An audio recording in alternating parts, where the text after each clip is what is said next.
అందరూ నమస్కారం అండి. నేనండి నమ్మించి వేయించుకున్నాం ఓట్లు. సందు దొరికినప్పుడల్లా పొడవరా పోట్లు టీవీ నుండి పాలకొల్లు పరశురామని మాట్లాడుతున్నాండి. ఇక ప్రతి సంక్రాంతికి పిల్లకాయలు ఎగరేస్తారు కైట్స్. చెప్తా ఇనుకోండి ఆంధ్ర లేటెస్ట్ హెడ్ లైన్స్.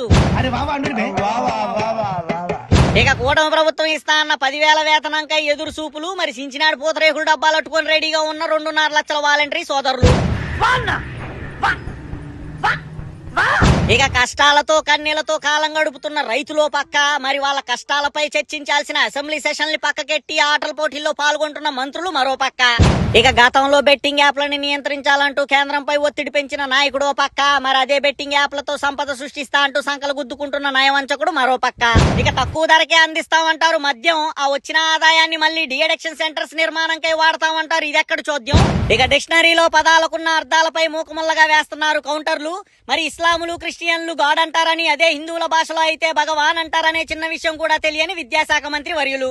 ఇక 9 నెలలు గడిచినా ఏమీ చేయలేకపోయామంటూ ఓపోతున్న సొంత అధికార పార్టీ మంత్రులు. ఇక వాళ్ళు మాట్లాడిన మాటలపై సోషల్ మీడియాలో వైరల్ అవుతున్న పోస్టులు. ఇక తమ కమ్మనైన భ్రమరావతికై పరిమితి మీరి చేస్తున్నారు అప్పులు. భవిష్యత్తులో ఆంధ్రాకి తప్పవేమో వాటి వల్ల తిప్పలు.